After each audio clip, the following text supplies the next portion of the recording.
Hi. Hi, what can I get for you? Can I get a medium vanilla latte? Sure. What's the name? Alisa. Alisa. It'll be right out. Awesome, thanks.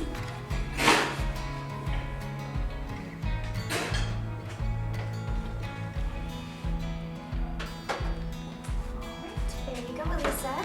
Thanks. Thank you. Have a good day. You too. Would you ever guess that I suffer from Behcets disease? Behcets disease is a chronic autoimmune disease thought to be caused by inflammation of the blood vessels. It's a rare disease here in the United States, which means that doctors aren't really educated on it and they can't recognize the symptoms very fast. This means that getting a diagnosis in a timely manner can be extremely difficult. Since blood vessels are found throughout the entire body, Behcets can cause damage anywhere and can cause a lot of different symptoms.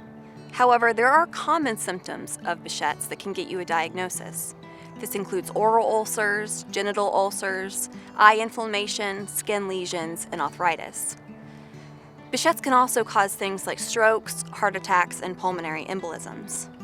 There is no cure for Behcets, and like many other autoimmune diseases, we don't know the cause of it.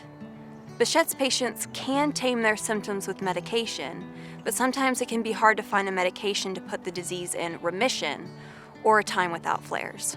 I myself have had mouth ulcers since I was really little, and I even remember my grandmother telling me different ways to treat them, so I thought they were just pretty much a normal thing to have. When I was 15, I started getting these GI issues, and I started to get concerned, so I went to my primary, who had me go to a GI specialist, who then brushed me off and told me it was just IBS.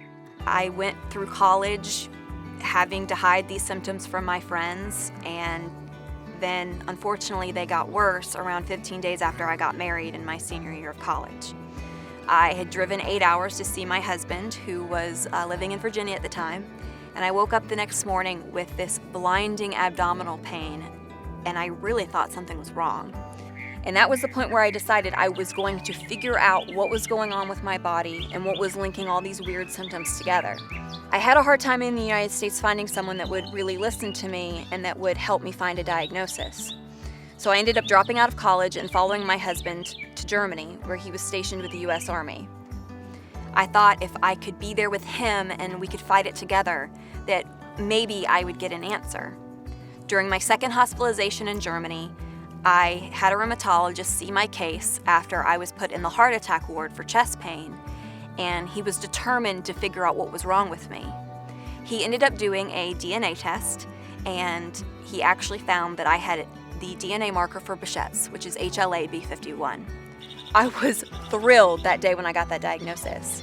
And believe it or not, despite all the looking I was doing to try and figure out what was wrong with me, the 8 years that I was undiagnosed, I had never heard of Behcets disease before. It's been 6 years since that diagnosis, and I've been going through different treatments trying to find one that will help me get into remission.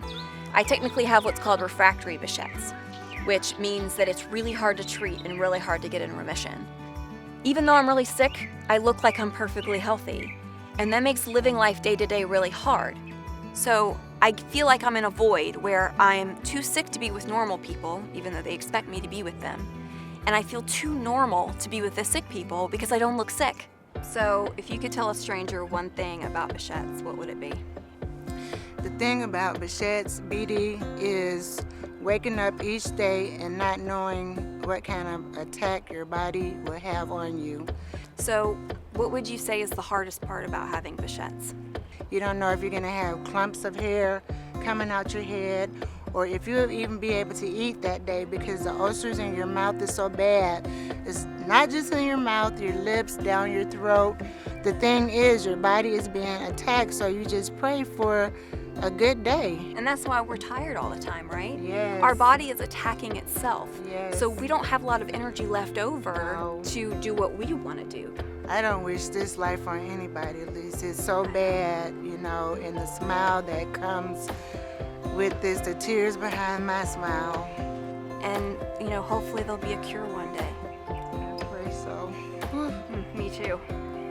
Thank you so much for talking with me today. I'm so glad talking with you. Me too.